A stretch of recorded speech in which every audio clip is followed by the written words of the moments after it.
Hello, today I'm going to talk about how to find the mean, mathematical mean. Your steps to find this are to first add all your data together. The best way to do this is to add one piece of data at a time. So, like 5 plus 6 is 11, plus 7 is 18, and keep going that way until you get your final answer. Which in this case, if we kept going with that pattern, we would come up with 56. Then your next step is going to be to divide using that answer. So we have 56 as our answer, and we are going to divide by how many pieces of data we had. We had 1, 2, 3, 4, 5, 6, 7 pieces of data. So we are going to divide by 7. 56 divided by 7 equals 8. And 8 is our answer for our mean with this data set. Remember, you can always keep Mr. Mean in mind. He has addition eyes because the first step is to add all your data.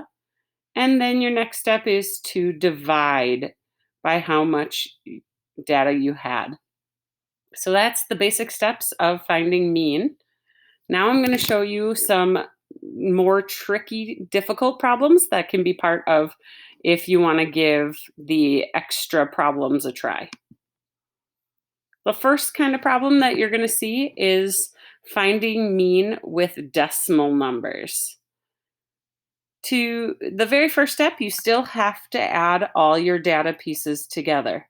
So you just line them up, and you line them up by their place value. So you want to keep the decimals lined up with each other when you do this.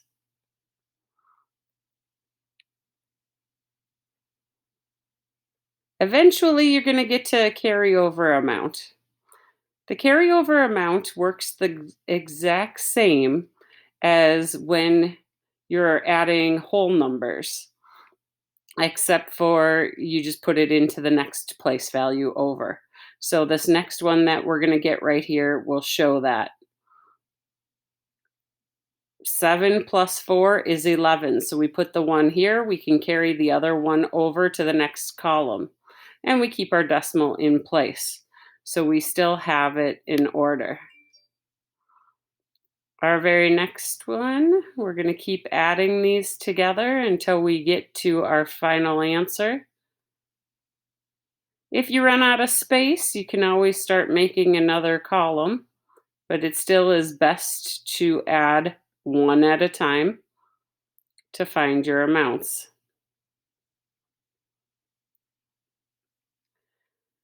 And again, it's really wise to make sure that you're adding the right amount together, so that way you don't miss any pieces of data and you can keep going. So like right here, you can see I already added 0.4 3 times, and that's how many I have. So now I'm adding 0.8. By marking them off on the top, you will make sure that you're not adding the wrong amounts as you go. So adding with decimals, no different than adding whole numbers, as long as you keep everything lined up neatly and you put them in the place values that they belong. So our answer that we got when we added them all together is 4.0. So really we can just call that 4. So we're going to be dividing by 4.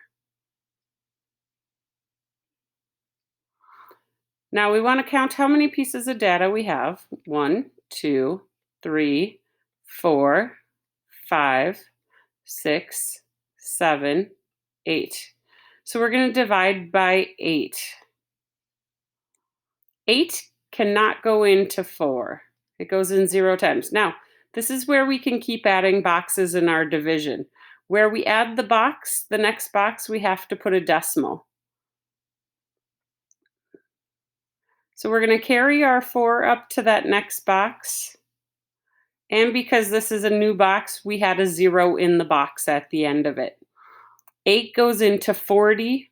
5 times, and it goes in evenly. So our answer is 0.5 is the mean for this one. The next one I'm going to show you is how to um, find the mean with integers. Integers just mean that you now have negative numbers. So in this case, your best option is first put the numbers in numerical order from smallest to greatest.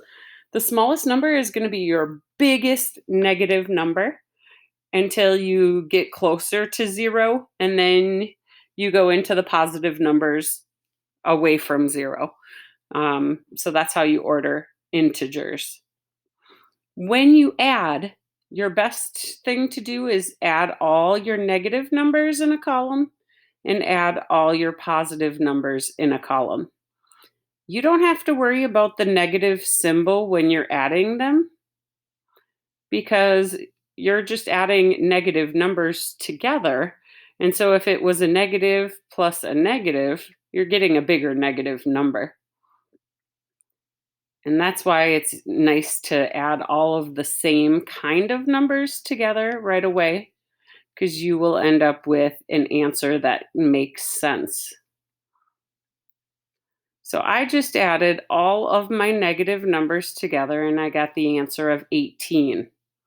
But that's not a positive 18. These were all negative numbers, so I have negative 18 when I added all of those together. Now I'm going to add my positive numbers together.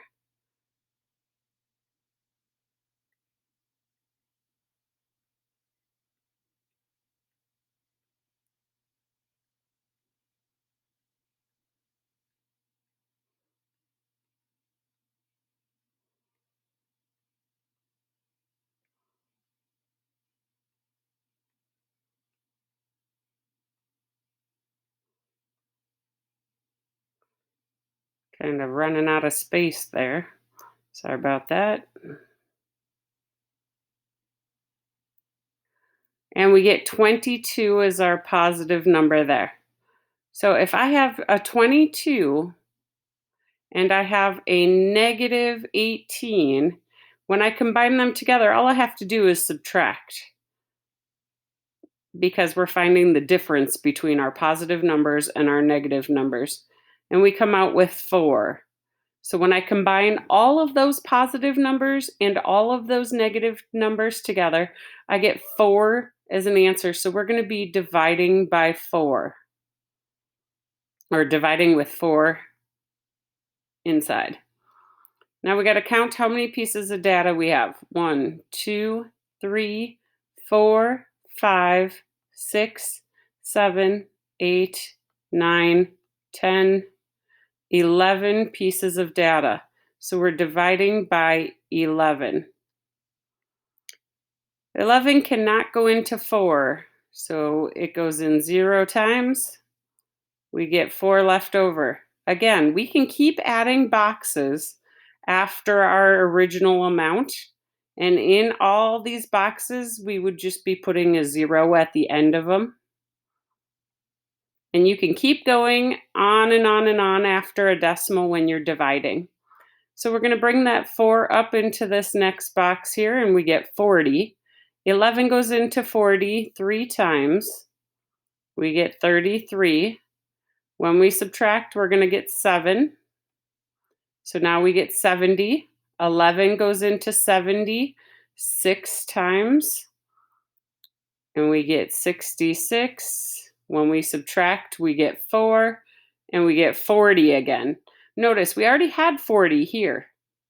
So this is going to be a 3 again. And when we subtract, we would get a 7. So then we'd get 70 again. So this is going to repeat itself. Whenever things are repeating, you put a bar above them. So the 3, 6 is going to keep going on and on forever. So all we have to do for our answer is write 3 or 0.36 with a bar above it. So that means repeating. I hope this video has helped you learn some different ways to solve mean. Solving mean with just normal whole numbers, decimals, and integers.